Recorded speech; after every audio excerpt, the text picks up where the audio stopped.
Gracias por estar con nosotros. Saludo, doctor César Castellanos. Saludos. ¿Cómo está usted, señor? Muy bien, gracias. ¿Cómo le va? Bueno, voy. Va. No digamos de que muy bien, que sí yo qué, pero voy. Sí. Voy.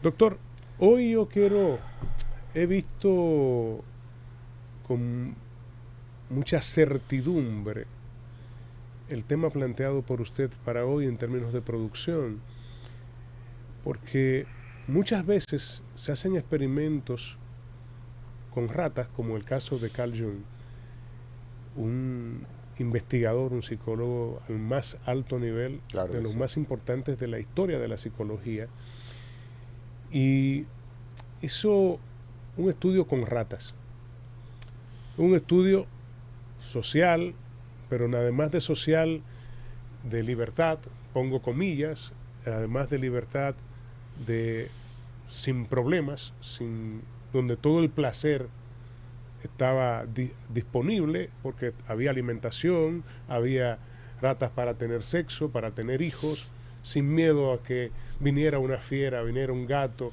o viniera alguien y los metiera en una trampa y los matara. Pero trajo esto muchas cosas, muchas revelaciones que si se llevan a lo social y a lo que está pasando en este momento, no solo en la sociedad de República Dominicana, sino en el mundo, hay una revelación muy grande. Hablemos un poco de esto, doctor. Sí, así es, efectivamente. No sé si hice la introducción de la manera correcta. No, por supuesto que sí. En los años, de hecho, en los años 40 del siglo pasado, este investigador, el doctor John Calhoun, nadie le dice Jung, comenzó. uno le dice Jung. Ese otro, ese es el doctor Carl Jung. Ah, ok, otro. este es Jung. Este es John Calhoun, Calhoun. Ah, ok. Calhoun. Calhoun. Bueno, en todo caso, este experimentador en los años 40 comenzó a trabajar con modelos sociales organizados de forma tal que pudiera entenderse los efectos de distintas variables sobre esos modelos sociales. Y es normal, es muy común que se usen ratones de laboratorio, como se les llama, porque el ratón tiene muchas características, muchas bondades, entre comillas. Que regularmente no es el ratón gris, dicho sea de paso. No es el ratón gris, ese ratón gris que es el casero. No, es otro tipo de otra raza. Son ratas blancas regularmente. Usualmente son blancas o algunas pardas. Se utilizan porque primero se reproduce muy rápido, entonces es muy conveniente para fines de hacer estudios. Y porque al ser mamíferas, tienen muchas características similares con los otros mamíferos, como nosotros, los seres humanos. Entonces, para estudiar, además las ratas y los ratones tienen algunas características muy similares a los humanos en cuanto a la forma como se organizan socialmente, las capacidades de aprendizaje. El aprendizaje de los ratones es muy grande, muy sólido. Son capaces de aprender del entorno, son capaces de diseñar estrategias para conseguir comida y traerla a la madriguera. ¿Diseñar estrategias? Sí, diseñan estrategias, o sea, son capaces de, por ejemplo, idear cómo transportar harina. Y entonces utilizan sus pelos para capturar harina y van a la madriguera y se sacuden. Y así van acumulando grandes cantidades de harina, porque son miles que van, ¿verdad? Claro. Entonces, pero si por ejemplo usted coloca esa harina en un lugar alto, donde no rodeado de agua, entonces son capaces de idear cómo atarse la cola de una con la de la otra para rodear el agua y llegar hasta la harina, y luego uno pasa por arriba y trae la harina, la saca. O sea, son muy inteligentes, y por eso se usan para estudiar muchos comportamientos humanos. Este experimento de Carl Jung se llamó Universo 25. Universo 25. Fue ya el último que él hizo. Él comenzó en los años 40 con distintos experimentos así, con ratones y ratas. En el año 60 Ujú. inició este experimento que terminó unos 5 años después. Fue muy interesante porque ya él tenía muchas cosas que había aprendido de los experimentos anteriores. El doctor Calhoun era etólogo. Los etólogos son los especialistas en comportamiento animal y cómo ese comportamiento animal se puede extrapolar a los seres humanos. Entonces, quienes estudian psicología normalmente dan una asignatura sobre etología, porque precisamente a partir del comportamiento de algunos animales se aprenden cosas sobre el comportamiento humano. Etología. Etología. Etología. Etología, sí. Entonces, el experimento consistió en lo siguiente: fue construir una especie de paraíso para, en este caso, 4 ratones. Un paraíso como, este era un lugar de 3 metros por 3 metros cuadrados, o sea, era un lugar, una caja de 9 metros cuadrados, donde no había problemas de ningún tipo, donde la temperatura era estable, fresca, agradable, donde no había falta de comida, bajo ningún concepto había falta de comida, donde no había ningún tipo de falta de recursos, tenían recursos para no solamente alimentarse, sino para divertirse, para explorar, para hacer pues lo que entendieran que era necesario, para aparearse, para dormir, para correr, para jugar, o sea, era un ambiente ideal, era un paraíso para un ratón. Eh, Además, los 4 ratones, 2 hembras, 2 machos, que iniciaron el experimento fueron ratones ultra seleccionados de miles de ratones de muchos laboratorios, que eran los mejores, los más sanos, los hijos de los más capaces, o sea que genéticamente eran como Los que mejor en condiciones seleccionados. estaban. Iban a estar... Eran como los mejores ratones Entonces, para eso. claro, entonces la pregunta era, ok, tenemos los mejores individuos, los colocamos en el mejor ambiente, ¿qué va a pasar? Bueno, lo que ocurrió es que esto era una utopía, ¿verdad? Para los ratones, era un ambiente realmente sin ningún tipo de problema. El único límite era el espacio físico, pero tampoco era tanto, ¿no? Porque aun cuando comenzaron con poquitos ratones, tenía capacidad sin que fuera un gran problema hasta para 3.500 ratones la caja. Entonces, los primeros meses los ratones exploraron mucho el ambiente y se la pasaron tratando de comprender dónde era que estaban y luego de un par de meses comenzaron a reproducirse. Y efectivamente, ya para el primer año ya habían alrededor de 600 ratones en la caja. Todos estaban bien alimentados, tenían suficiente comida, tenían, como dije, una temperatura siempre estable, una iluminación adecuada, un ambiente limpio, tenían todo lo que pudieran desear. Pero para más o menos el segundo año, la reproducción comenzó a detenerse. Empezaron a dejar de reproducirse cuando llegaron más o menos a los 2.000 individuos en la caja. Pero ¿por qué? Bueno, las condiciones no habían cambiado, no había nada que explicar en ese momento por qué, ¿verdad? Pero a medida que empezó a aumentar la población de ratones y llegó a los 2.000 y pico, ocurrió algo que ya el experimentador había visto anteriormente en otros experimentos que él había realizado de menor escala, que es que aunque no había escasez de comida, aunque no había escasez de recursos, empezaron a ocurrir cambios conductuales en estos individuos. O sea, empezaron a deteriorarse las relaciones sociales. Las normas que eran digamos, consideradas de convivencia entre estos ratones, comenzaron a romperse. Los ratones dejaron de reproducirse, aunque eran competentes, se podían reproducir, eran jóvenes, eran sanos, podían reproducirse con las hembras, Pero soltaron eso. pero los machos, Había demasiado ratona disponible. los machos dejaron de buscar a las hembras Ay, mi madre.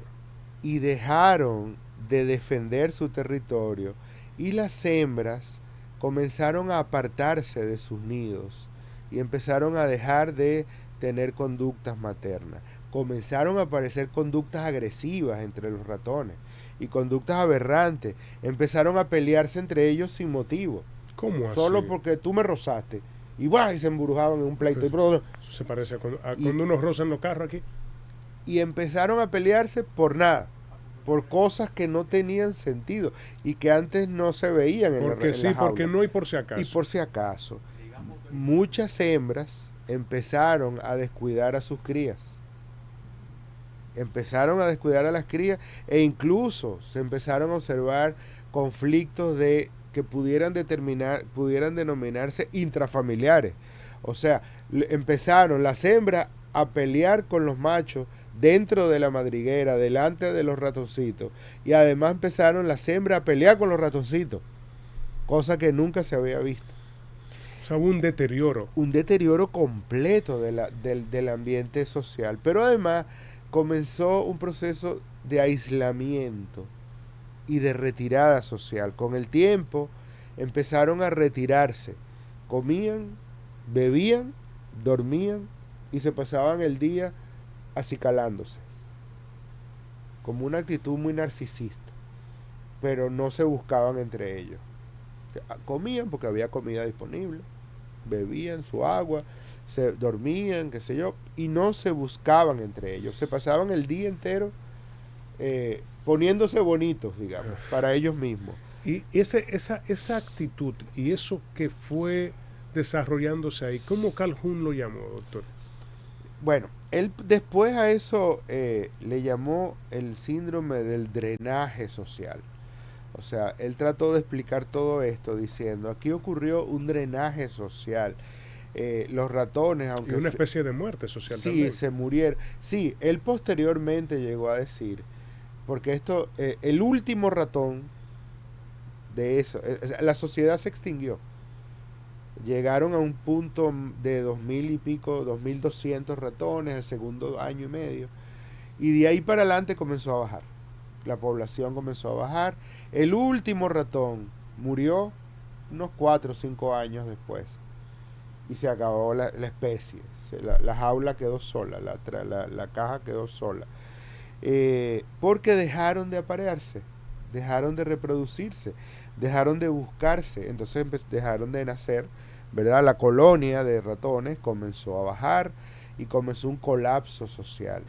Empezaron a pelearse entre ellos, comenzaron a tener conductas que no eran esperables, como que por ejemplo se apandillaban para poder someter a otros, o por ejemplo buscaban a uno que era más débil y lo desbarataban entre tres, ¡pum! Y lo mataban. Y lo mataban. O sea, conductas asociales, totalmente asociales.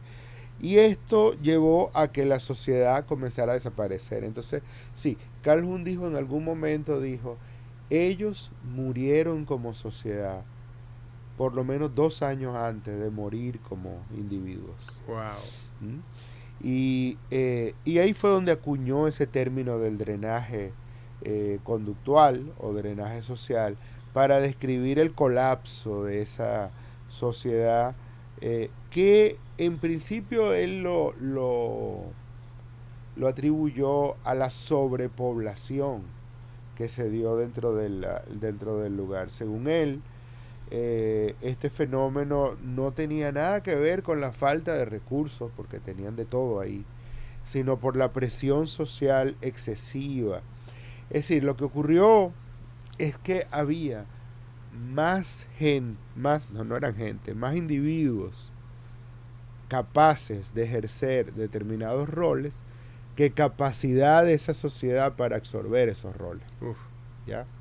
qué locura. Entonces, eso generó, ese experimento generó, ese experimento terminó en el 1973, 5 años después de haber iniciado. Generó muchas discusiones como metáfora para la sociedad humana. No, yo me imagino, porque usted me fue describiendo esto y yo fui pensando en cómo la sociedad de este tiempo se está manejando. Yo pregunto, ¿hay alguna diferencia entre una conducta individual patológica y una dinámica social patológica? Sí. Doctor, porque una cosa soy yo, que tengo una situación patológica, y otra cosa es la sociedad. Así es. De hecho, luego otros experimentos realizados en los años 70 desde la Universidad de Stanford mostraron algo muy importante para el conocimiento, y es que las masas son capaces de hacer cosas que ninguno de sus individuos por sí mismos sería capaces de hacer. O sea, un grupo humano puede, por ejemplo, desbaratar un supermercado, pero ninguno de los que forman parte de ese grupo moralmente lo haría por sí mismo. Solo. O sea que la masa cobra una especie de personalidad. Una fuerza diferente. Una personalidad en sí mismo. Se convierte en un ente con un estilo, una filosofía, una personalidad, una forma de comportarse. Entonces, sí, los grupos sociales adoptan como grupo una serie de comportamientos que no son explicables por quienes lo componen necesariamente. En esos años 70 se dio aquel famoso experimento de las ventanas rotas en la Universidad de Stanford también, donde se colocó un vehículo vandalizado en un lugar de una comunidad muy pobre en Chicago, y se colocó un vehículo muy similar en una comunidad de clase alta, ahí abandonado el vehículo. En los primeros días la gente pasaba y lo veía, pero en ambas comunidades, después de varios días, comenzaron a robarse las piezas del carro.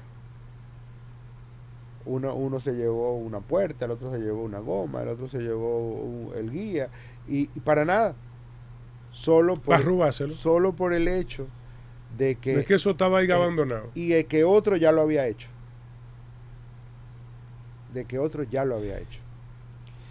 Entonces, ese tipo de experimentos fue permitiendo entender cosas de los seres humanos, aunque obviamente hay que tener mucho cuidado de extrapolar comportamientos de ratones a seres humanos. Pero, ¿cuál es el riesgo? Pues es un riesgo muy alto, porque obviamente estamos hablando de seres que tienen otro tipo de configuraciones, que no viven en una sociedad abierta como nosotros, tenemos otro tipo de condicionantes sociales, pero es de alguna manera un buen punto de partida para comenzar a entender cosas, como que, por ejemplo, es muy probable que los seres humanos no puedan ser felices en un paraíso donde todo esté resuelto.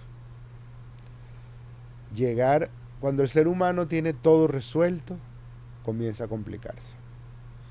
Mi mamá decía, hay que poner a los muchachos a hacer cosas, porque el que está ocioso inventa lo que no tiene que inventar. Algo así. Decía mi mamá. Esa es la sabiduría ancestral, la sabiduría popular. Ciudades modernas con todo resuelto. Hay altos niveles de suicidio, por ejemplo. Por ejemplo, y también de violencia. Sí. Pero además hay algunas cosas que pueden servirnos para pensar en la sociedad actual. Por ejemplo, el tema de la conectividad digital, el tema del aislamiento y las redes sociales. O sea, lo que usted me está diciendo es que este experimento puede conectarse con la vida del ser humano, claro, en este tiempo. Yo creo que sí, creo que nos va dando algunas sugerencias para reflexionar. Lo digo como metáfora porque estamos hablando de ratones y Por seres humanos. supuesto.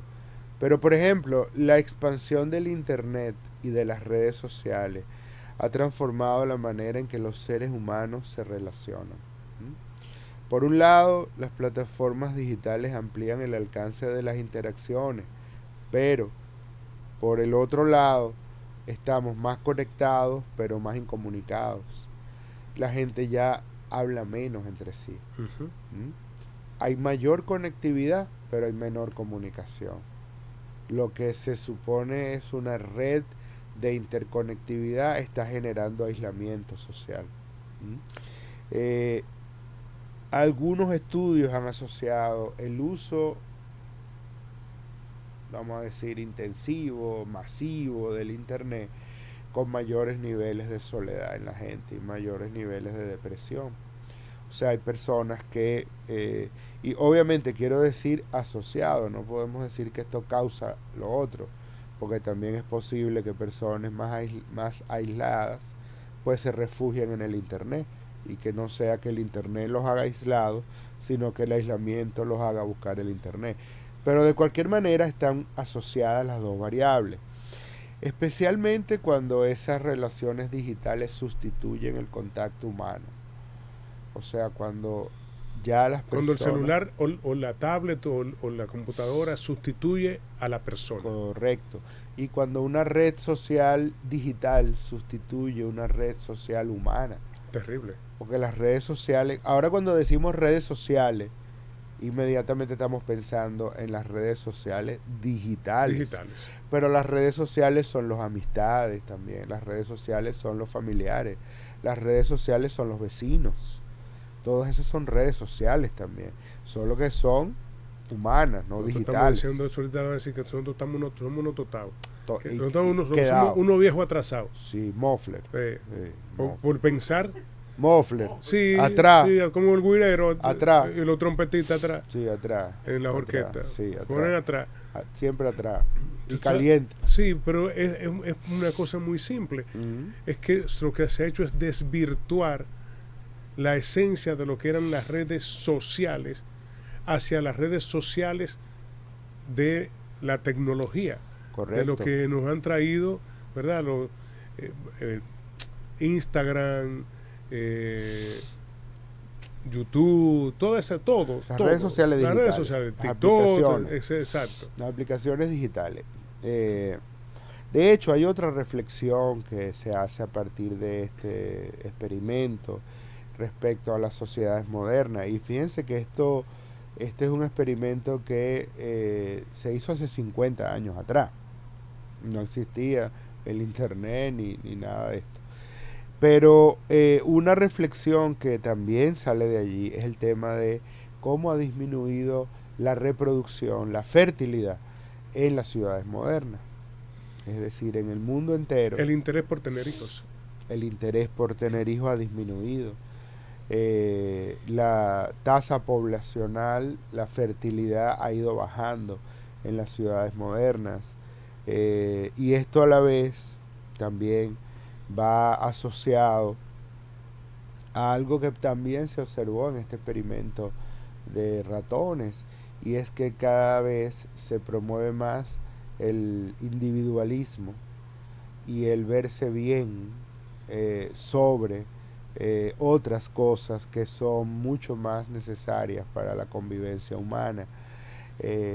Uno de los fenómenos que ocurrió en esta caja de ratones de Universo 25 es que cuando la población creció a un nivel que pareció ser ya el máximo posible que esa colonia de ratones podía mantener, a pesar de que no les faltaba comida, podían seguirse reproduciendo porque tenían alimentos y tenían agua y tenían de todo.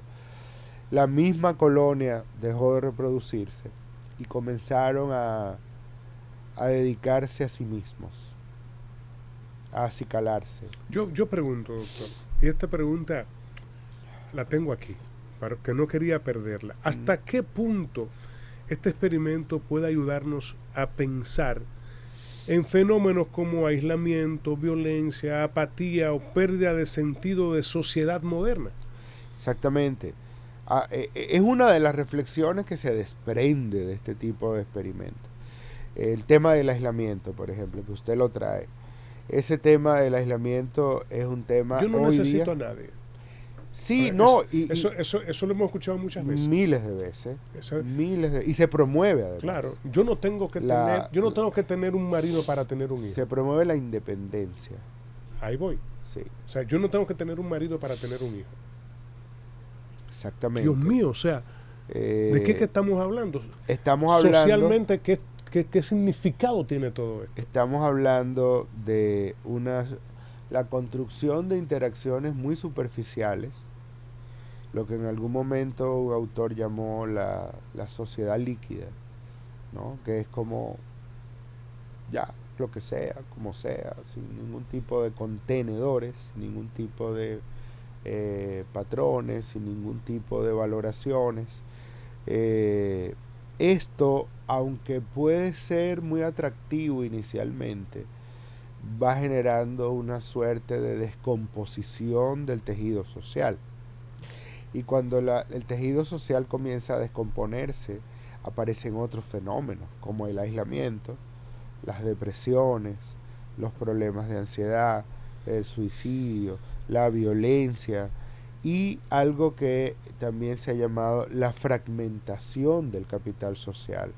O sea, se va generando una sociedad, un ecosistema débil, incapaz de relacionarse entre sí, y algo que también ocurre es una suerte de homogeneización, o sea, todo el mundo igual, todo el mundo usa las mismas redes sociales, habla igual, usa las mismas marcas, compra los mismos productos, habla de la misma forma, va a los mismos lugares, o sea, se va generando una suerte de homogeneización de la sociedad que en el fondo lo que hace es generar más división, más hostilidad, a pesar de que pueda haber proximidad física o proximidad digital, la soledad comienza a aumentar. Hay una cosa que se dio en este experimento, doctor.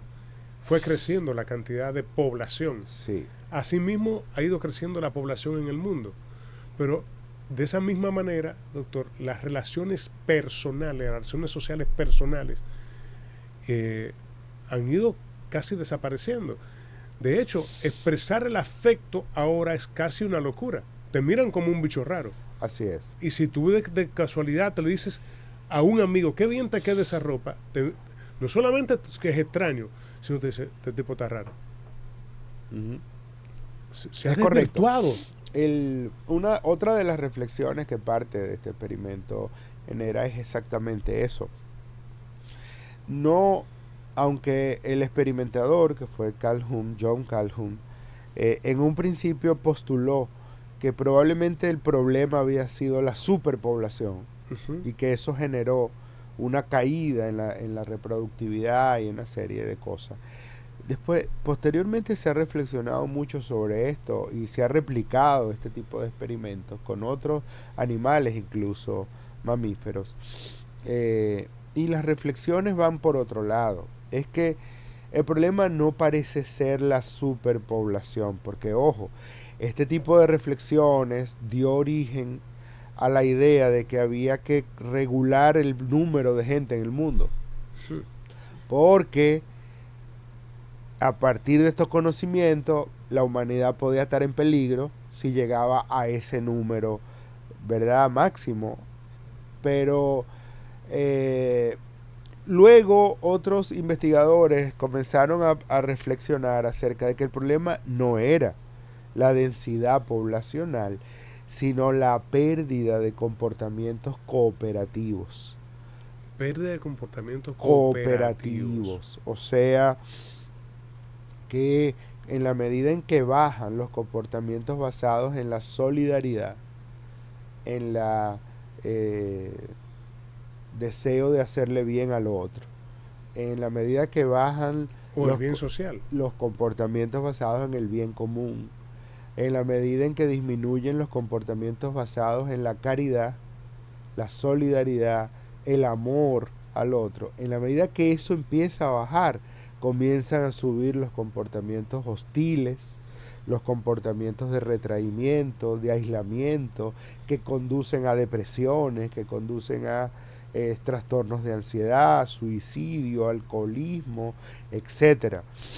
En otros términos, el problema no parece ser que haya mucha gente, sino que las estructuras de relacionamiento entre la gente van perdiendo calidad. Y en la medida que pierden calidad, en favor del bienestar individual en lugar del bienestar colectivo, se fragmenta la sociedad.